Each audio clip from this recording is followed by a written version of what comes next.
Hello and welcome to Designer Discussions with Jason, Miriam, and Maria. Today we are talking about, are blogs dead? Welcome to the Designer Discussions podcast with Jason, Maria. and Mirjam. Tune in each week where we talk about marketing, PR, and business advice for design professionals. All right. So Mirjam, I'm going to put you on the spot on this one. Why were blogs popular? What was the intent of having them? And what's happened since blogs first became the hot topic? Well, I was just trying to think back to that. And I remember, so when I moved to the US in 2003, blogs were really hot. And it started like in the late 90s when people started to have, and they were called personal weblogs, right? That's what it stood for. So it's almost more like a sort of a form of public journaling is how people used to use it.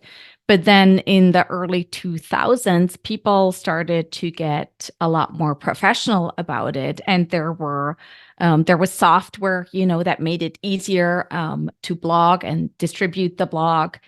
When I came here and I started working for Kohler, and I know that we really were paying attention to, especially the designers in the space that had successful blogs. And there were a number of them that really basically made a career out of it. And they almost became they were like half journalists and half designers. And some of them moved on to pretty much become content creators. There's also blogs that turned into media platforms. If you think of Design Milk, it started out as a blog, a personal blog, and then it turned basically into a website. Apartment Therapy is kind of the same deal. So there's a lot that has happened in the blogging space. And I think when people first started blogging, the blog was the medium, right? And that's what people read. And you would sign up and have like an RSS feed or something so you could get the most recent episode of the blog. And that has changed significantly over the years because now the blog, and I know Jason's going to talk more about this aspect of it, but it's more like one piece of content that people use to distribute on all these different platforms. But it was very different at that time. The blog really was the thing, and if you had a large blog following, that meant a lot. And in the home design space, it's like brands really loved the bloggers, and having a successful blog at that time put you in a prime position to get premium brand deals, really, because everybody wanted to work with you and be featured in your blog, like with your products or your brand. And the media also were really paying attention to the bloggers, and a lot of bloggers would get so much media coverage because they would be pulled in as experts, or even like they would write a story, and it's like the equivalent of going viral these days. Like if a popular blogger talked about this, all of a sudden everybody else was talking about the same topic. So really having a blog and consistently publishing good blog content at that time was a great way to be noticed by the media, and it pretty much had a multiplying effect, and you could get exposure and deals of different kinds of sort in all areas of your business, pretty much. So then it moved, right? When would you say that the Instagram celebrity thing kind of kicked into play? Because Instagram started to carry the weight of that popularity. Yeah, I am really bad with time, like especially in the past, but Did it have to do with like HGTV and the like whole Magnolia group thing? I mean, to me, it seemed like more recently, probably within the last 6 to 7 years, like 2000, I'd say the blogs had a heyday for a number of years. And I think it got, and then of course they started to monetize in different ways too, through ads. That was another way to generate income with blogs. And I think it's gradually happened as people started using social media to promote the content that they were already creating, and they started creating original content on the social media platforms.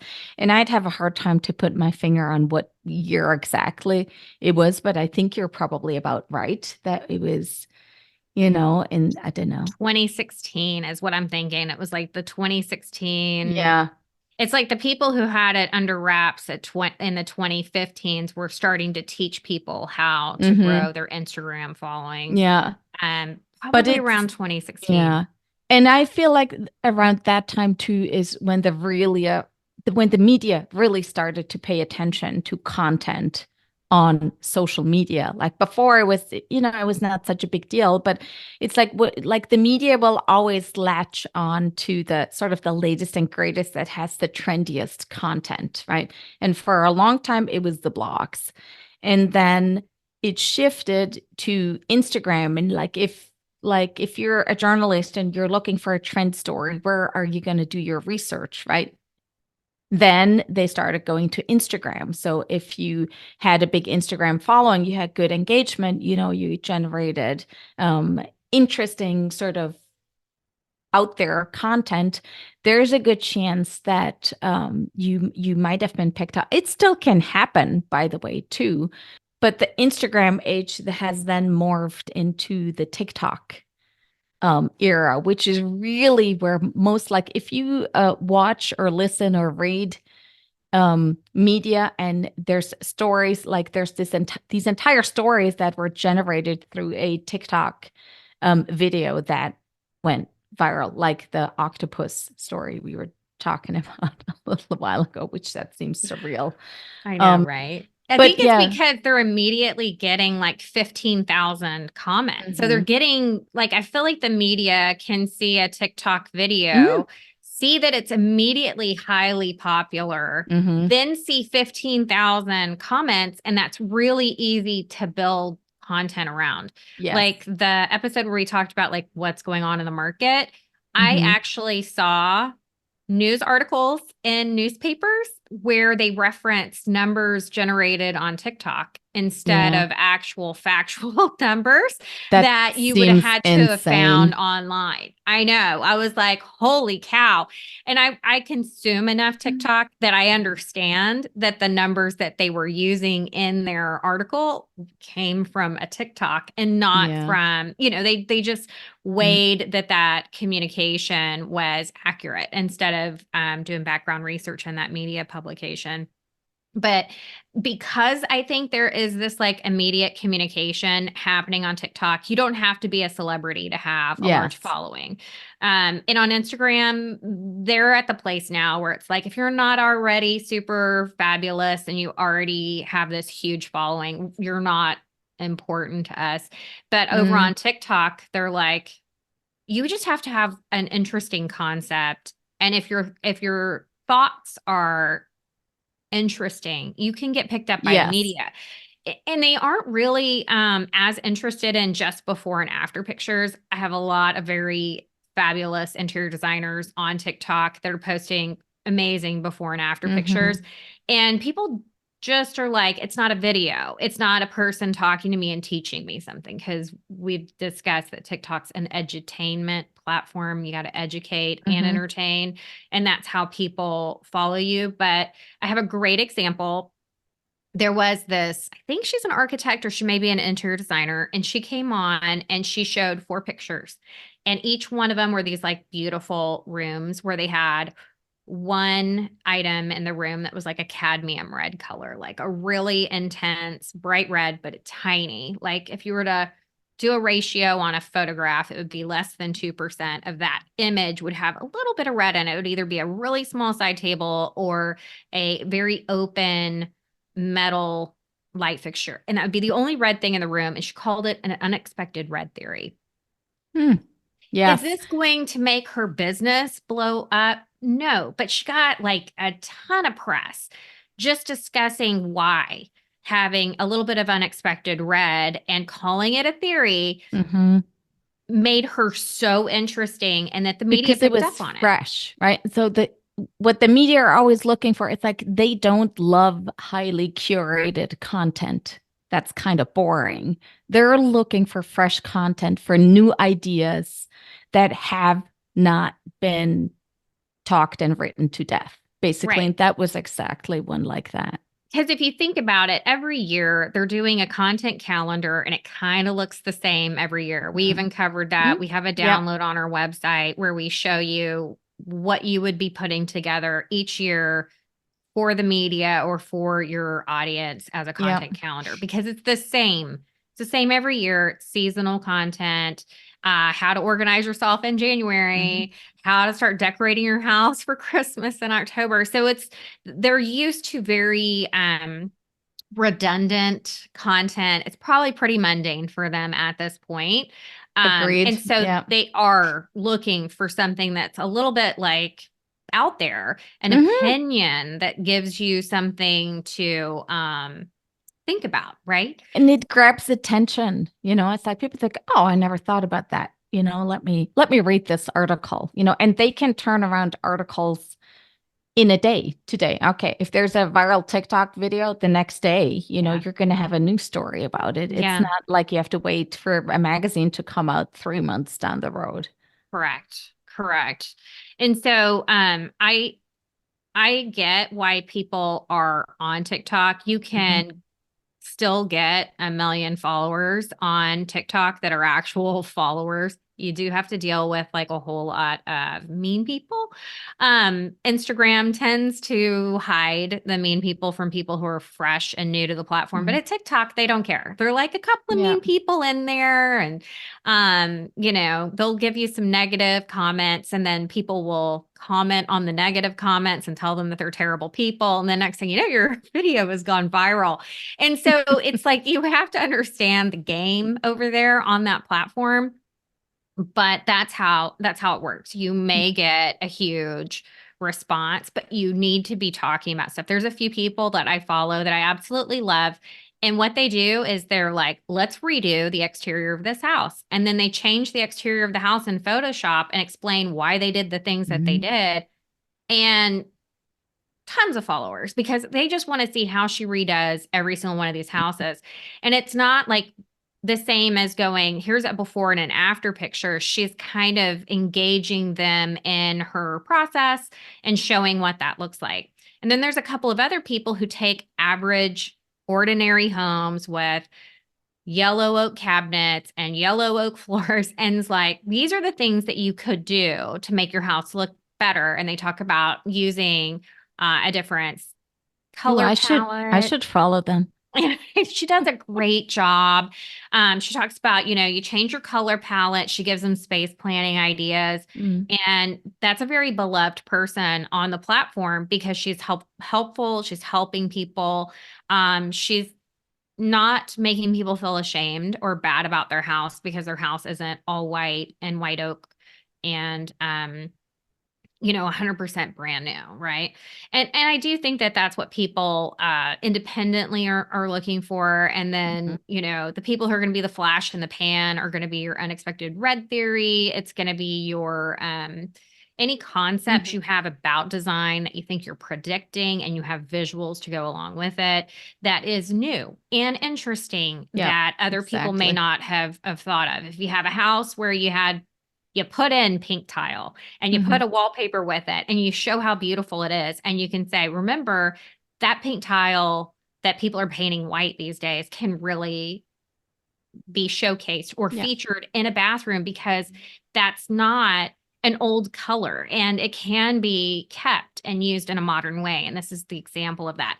And that's a very niche concept talking about how to revitalize your pink tile in your bathroom. But you think about how many houses have pink tile in their bathrooms and how they have been told over and over and over again to just paint it white. And that once it's painted white, they're going to be happier. Those types of concepts do really well over on TikTok because you're helping people.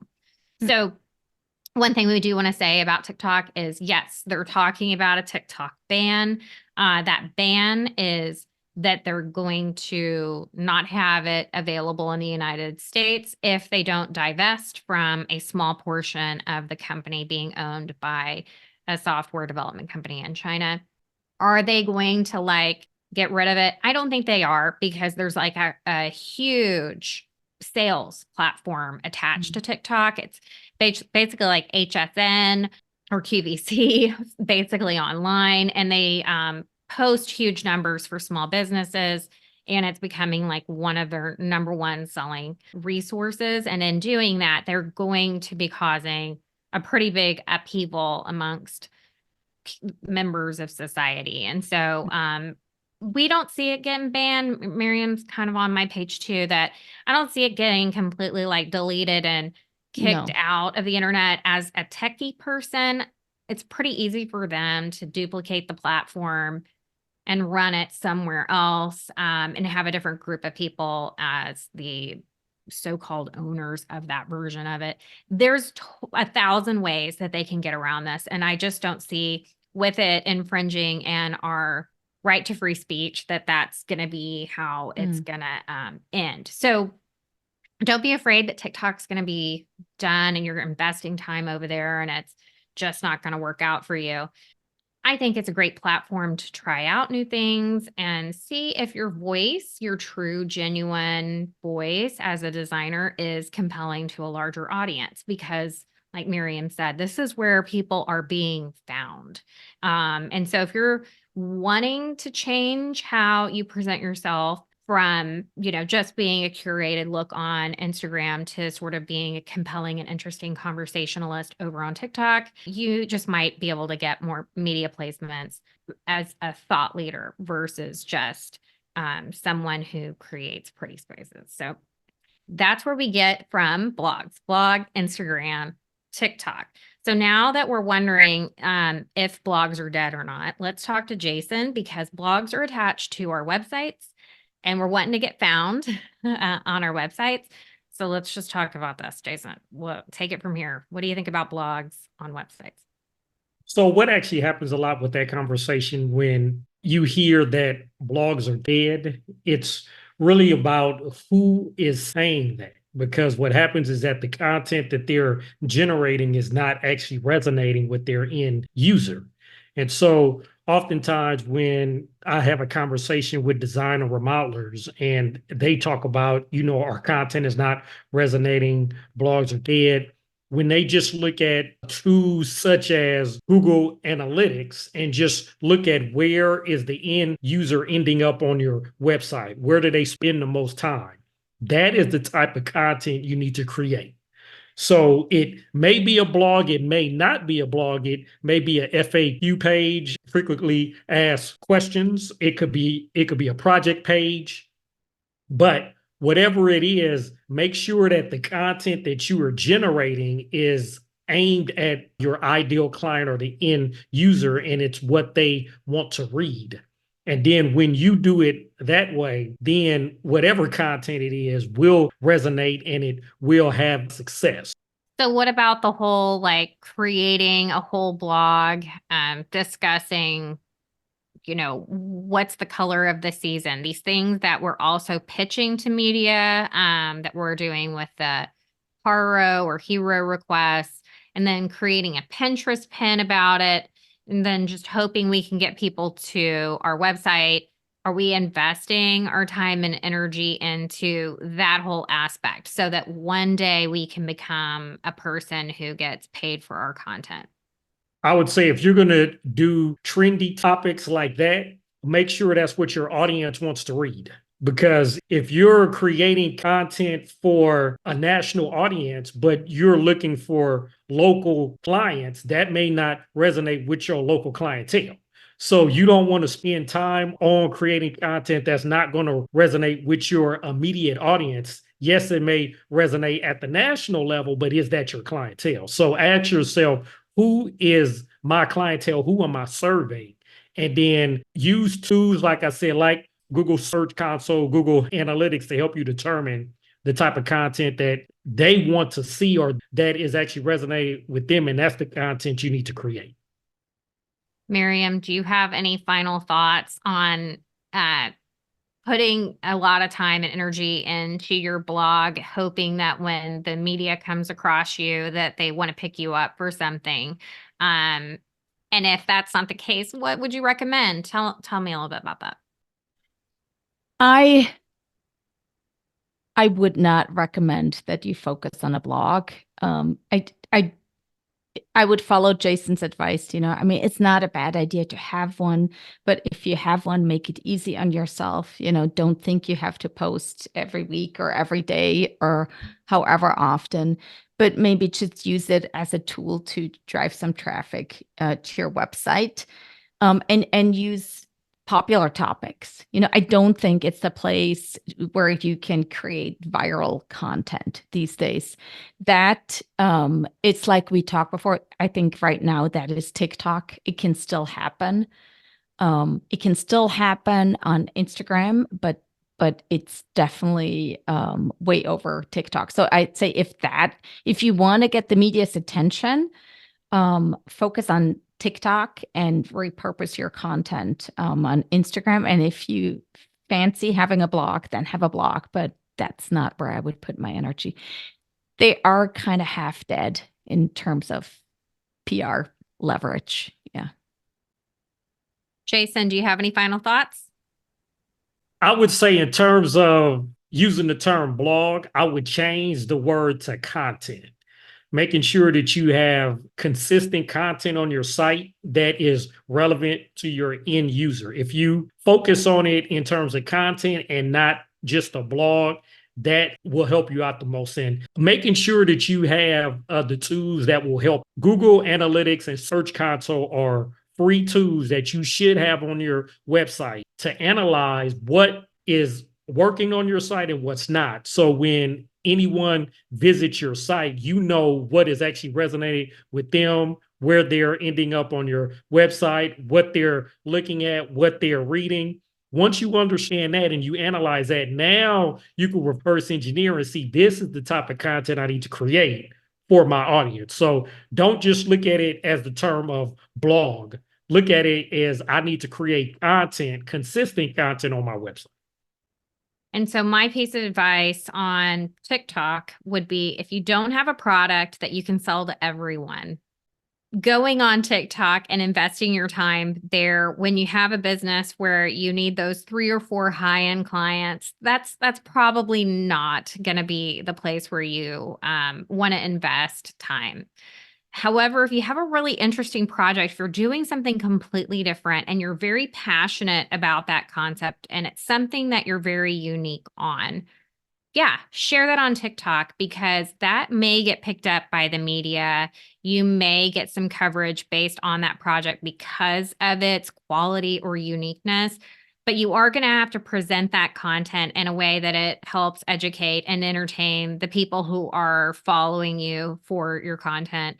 And if it feels like extra work, if it feels miserable to you, my piece of advice for all the designers who send me an Instagram and say, I'm so overwhelmed, I can't take on another platform. I'm so overwhelmed, I can't take on TikTok right now. It's just going to be too much for me. If it doesn't move the finance needle of your business, don't do it.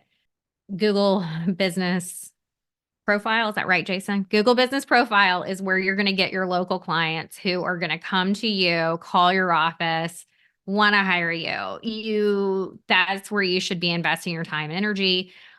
We believe in repurposing anything that you do put together. And if you are a person that you want to have a presence on shows and podcasts, and you are willing to put yourself out there a lot more than you are right now because your goals have changed, TikTok is where you need to be. But you have to understand that you're going to be working for a goal of something that could be consumed by our large audience and somehow financially benefit you moving forward. So that's our advice for you. Tell us, do you think your blog is dead? Do you feel like blogging is dead? We think it's half dead. But we do want to find out if anyone would like to have a content review. We are looking for people who wouldn't mind submitting their websites to us so that we can make Jason work extra hard and review someone's website and let us know what an audit would look like for the types of content that we should be posting online, where we should be investing more time. We want to see those interior design websites. Please, please, please reach out to us. You can get to us through our website, or you could just reach out to us through Instagram. Send us your website address and we'll put you in the kitty and have Jason look at the websites. And then we won't call out your name directly unless you give us permission. But what we are going to do is use that content and go over what you should be doing more of, what you could leave out, what you could save some time. So we want to hear from you. Come follow us on our Instagram and go to our website so that we can get more information from you. Your business is unique and your marketing should be too. Discover how to personalize your approach for SEO, PR, and beyond to attract more of the clients you love to work with. In our Academy membership, with us Designer Discussions podcast hosts as your personal coaches, we show you how to customize your marketing. With weekly live sessions, an exclusive community, practical resources, and expert guidance, we're here to simplify your marketing and boost your business. Sign up at designerdiscussions.com or follow the link in the show notes. We hope you enjoyed this episode of Designer Discussions and all of the helpful information. Subscribe to our podcast, leave us a review, and share it with your friends. We look forward to having you back next week. For more information on the podcast and the marketing studio, visit designerdiscussions.com and follow us on social media.